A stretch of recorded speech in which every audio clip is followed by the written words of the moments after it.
Hi, my name is Rosalyn Rhodes, and I am a Spanish teacher at Charlotte-Mecklenburg Schools in Charlotte, North Carolina, and I am the program director of PDS Star Talk, a Chinese teacher training and language immersion program also in Charlotte, North Carolina. And this year, I concluded my 16th year in the classroom. In the fall, I will be starting my 17th year, but this spring was very interesting with digital learning and remote learning challenges. And my big takeaway was that my PLC was really a huge part of the success that we had with the students and calming down the struggle that we were having with different parts of the learning for both the students and kind of the learning curve for us.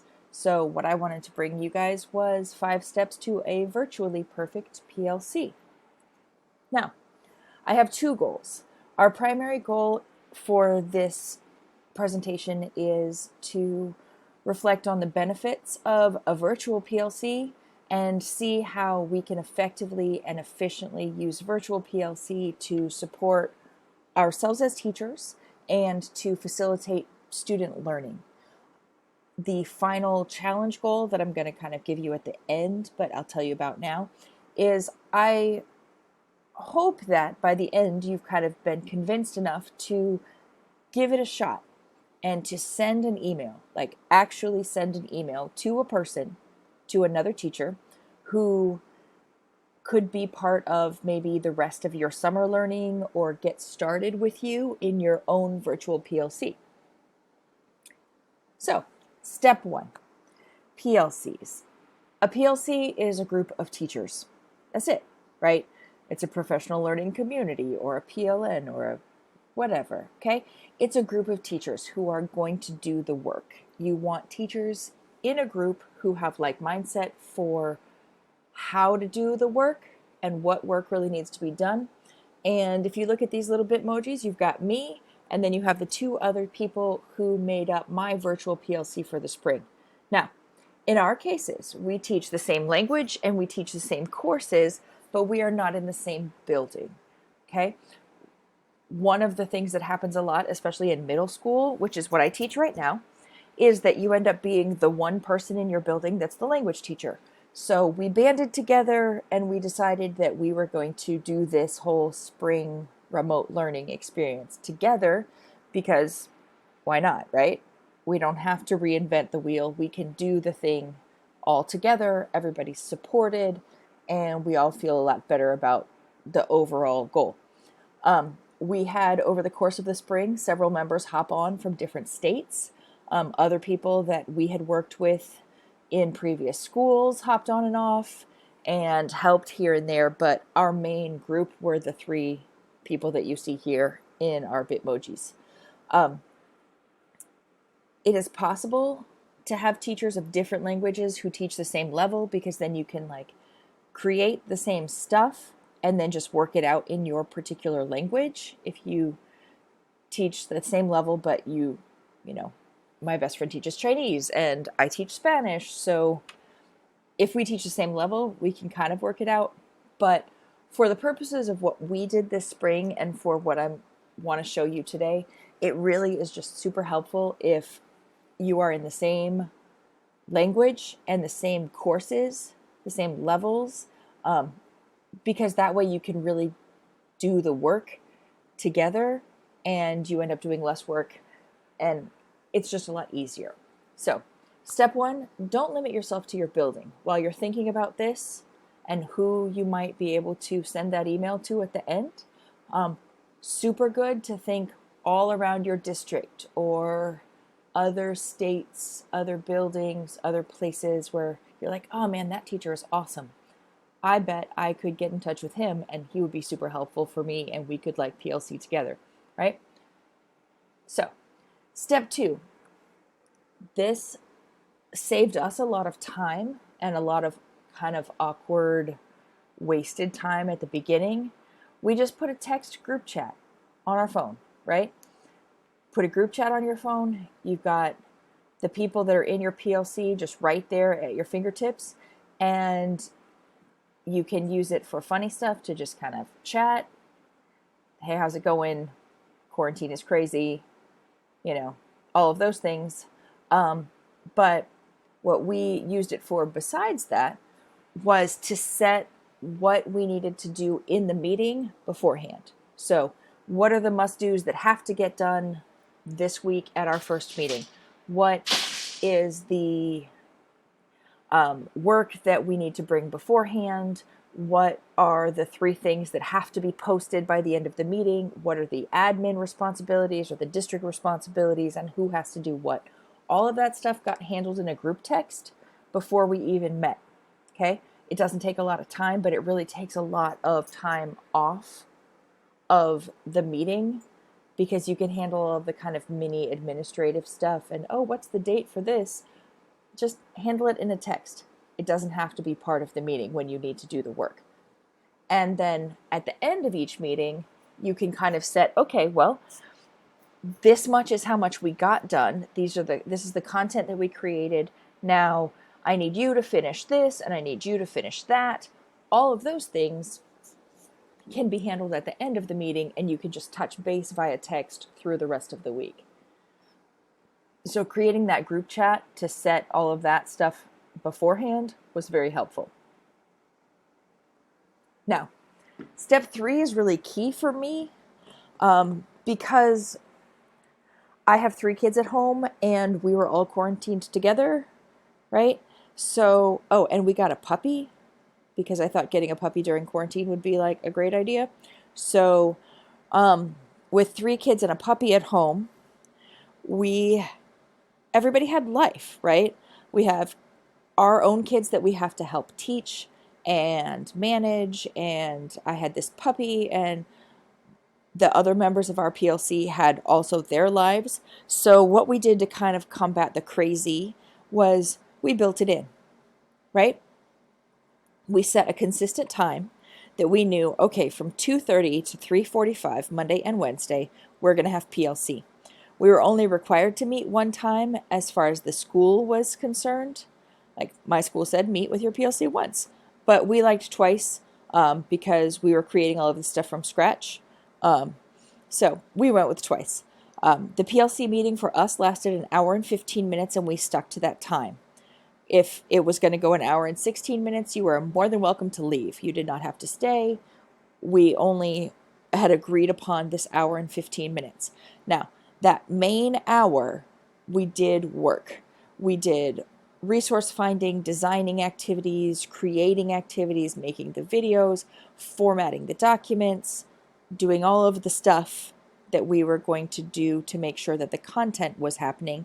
And that extra 15 minutes we kind of built in to make sure that we had life and that life didn't derail the whole PLC, right? We never felt stressed about the time because we had this extra time. Like if I had to go get the toy out of the puppy's mouth because he was chewing on something he wasn't supposed to have, I could step away and nobody freaked out because we had built in this extra 15 minutes to just kind of like show up and chat and how's it going and are we okay and connect as teachers and as people and check in with each other, because this was super stressful. Like all of this time, it's still super stressful. So we built that extra 15 minutes to just go like, it's fine.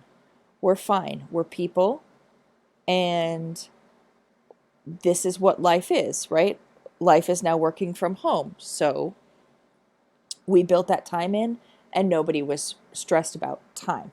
Now, we ended up working together at other points, not just during our PLC scheduled time, but we didn't have to. Like if I was working on something anyway, because I just wanted to get something else done, I would call my PLC people, one of them or the other one, and be like, hey, I'm doing work right now. Are you doing work right now? And we would just get on the Google Meet for fun.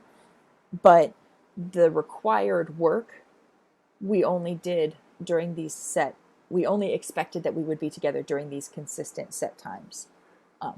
So that really helped planning out our life. And that time was set on the calendar. My family knew about it. So we were home and we were ready to do they were ready to leave me alone during the PLC time.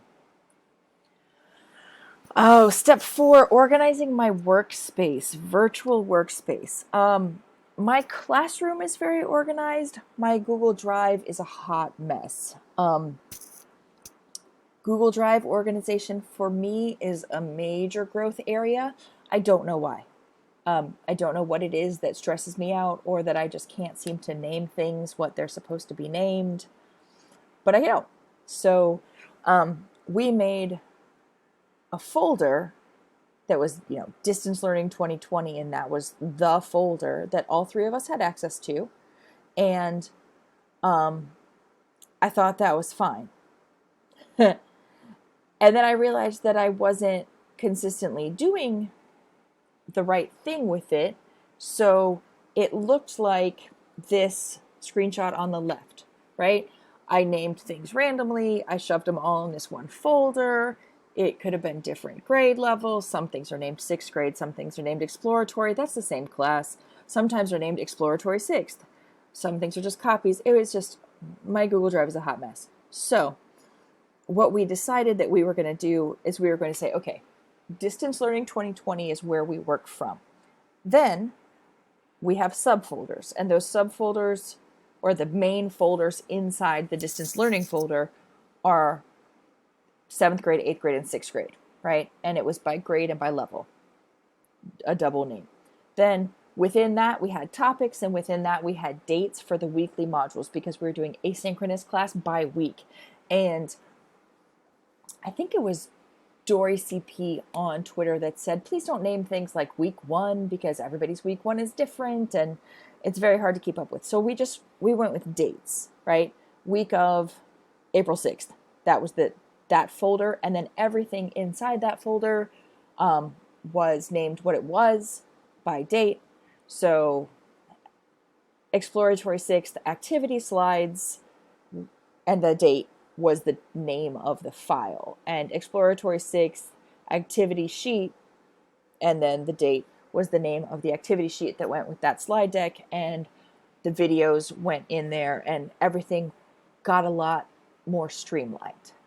So that's how we handled the files and the Google Drive. Now, the other part of step 4 is creating a consistent format for the modules, so that your students work through the process, because we were asynchronous. So my students, unless they came to my office hours, were going to have to do this work on their own, right? They're working through my videos, my trainings, my teachings, the authentic resources, their Quizlets, all of the stuff.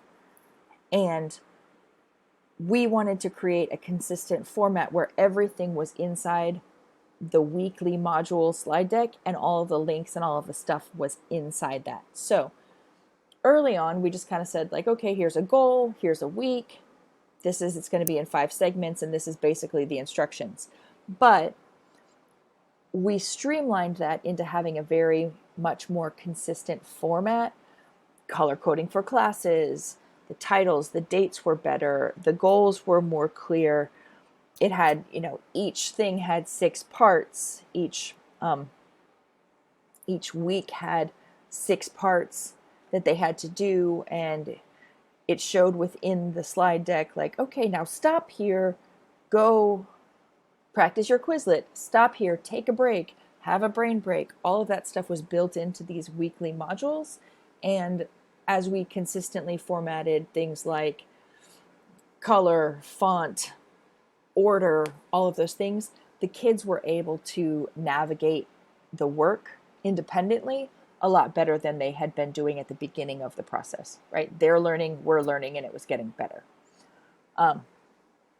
Now, step 5, the way we did that was we had everybody work together, me and the other members of our PLC, and we just shared everything. As we created the documents, we're making, a copy of last week's and making it into this week's, and then deleting out the stuff, keeping the format the same, and moving pieces around.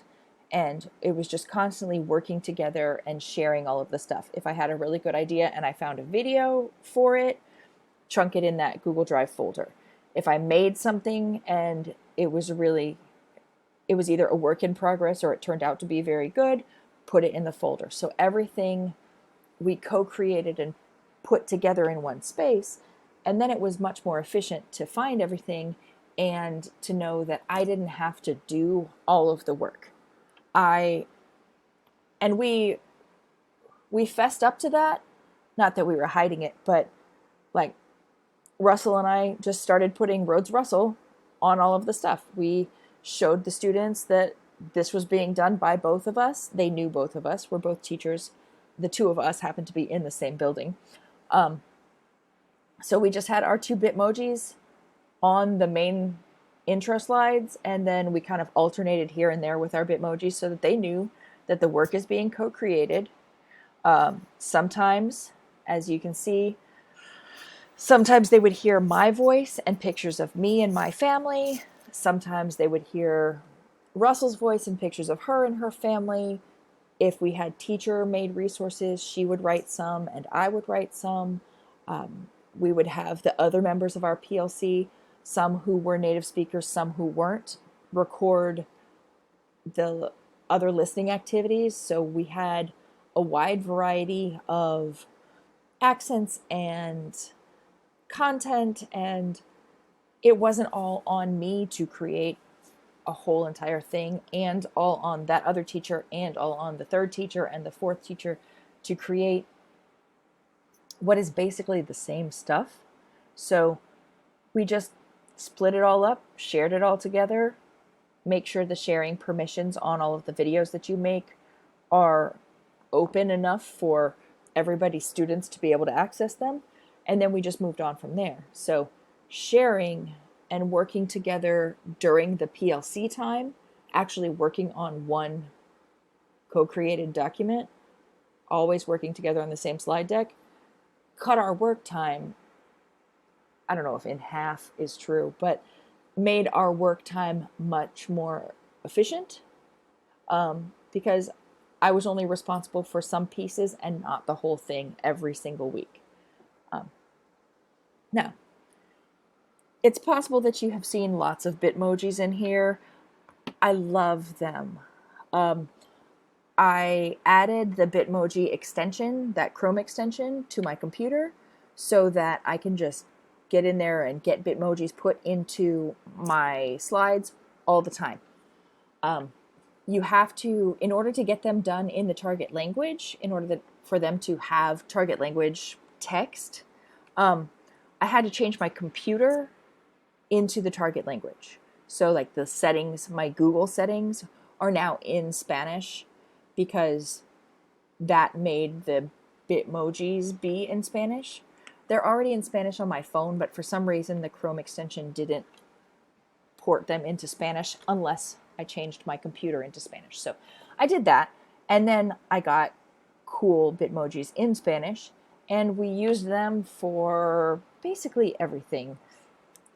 I even used them for a spring break thing, and I gave them a bunch of new vocabulary about activities that they could do that were not related to Spanish over spring break, just for fun. It's possible we got carried away with the Bitmojis, but I mean, if you can have a really cool image or a really great image with, you, it was just fun, and why not, right? So, having the Bitmojis do different stuff kind of personalized a lot of these slide decks that we worked on with our kids, and the kids got to kind of eye roll about how much we used them and their little facial expressions and stuff, and that was worth it. So, now the serious bit. There were a couple roadblocks to this whole virtual PLC model because, like I mentioned, this was a very stressful time. So when certain PLC members who are not in your school have more responsibilities at their school because of how their school is handling the whole distance learning thing, they would disappear. Like, they wouldn't come to meetings. Certain members were not making deadlines. And what we decided to do it was kind of an unspoken thing, and we just said, it's totally fine. We're going to reach out. We would have to do the work anyway, so the people who were staying and making the meetings just stayed and made the meetings. And we kept sharing all the documents that we had with the person who was struggling and with the other person who was struggling. We just kept sharing and trying to make their life easier, right? We're doing the work anyway. We're not trying to be we're not policing anybody's way of being. Now, so we're just trying to always give grace, always do as much as we can, and be as helpful as possible. That was kind of how we handled it for the spring. Now, in the fall, if we come back and we're doing virtual learning and remote learning and all of that stuff, and we have a more regimented system in the fall, then maybe we would respond differently. But I don't think so. I don't know, but we just decided to pick up the slack because the stuff had to get done, and always give grace because this is hard. Remote learning and teaching is hard. So we did the best we could, and it was totally fine. Now, I will give you my final thoughts on this whole thing because I hated in-person PLC before now. I always felt awkward. We never got enough stuff done. In my building, we were always being interrupted, and I spent more time like trying to figure out where stuff was, either in my Google Drive or in my classroom, or we just never had the right people to really do the work, or I don't know. It just always seemed like PLC was creating more work for me rather than less. So like when you have a high school group project and it has to go well because you want a good grade, so you just end up doing all the work. That was kind of how PLCs have always felt for me. But this virtual PLC actually changed my whole opinion on that because I got people on my team who wanted to do the work, and we did it, and we worked out a flow through the steps that I've outlined in this presentation. We worked out this flow of how to do PLC, and it turned out to be really great. Again, my challenge to you is write the email. Think of whoever you've been thinking of during this time so far, and just send them an email like, "Dear so-and-so, I was just at this NFLC Summit, apart but together, and I learned about virtual PLC, and I immediately thought of you, and I thought, hey, you would be an awesome person for me to do some work with. Can we set up a time to do a Zoom meeting or a Google Meet or whatever, so we can just talk about what the fall might look like and maybe share a document or two and chat about life." So I would pause now or just as soon as this is done and send that email. No reason not to. See if you can think of one person in your building or out that you can send that email to, and just reach out and see who wants to hang out with you on your virtual PLC. And if this was helpful, please let me know. You can reach out. I'm around on Twitter or by email. And if it wasn't helpful, please let me know as well, because that's always good feedback. But if you have any other questions, or you want to see any of the documents that we were working on, or kind of give an idea on like, okay, how do you create a sustainable format on a slide deck that the kids can access, I can share stuff with you and we can just go from there. So hope this helps. Please keep in touch, and thank you so much for making it all the way to the end of my presentation. Be well.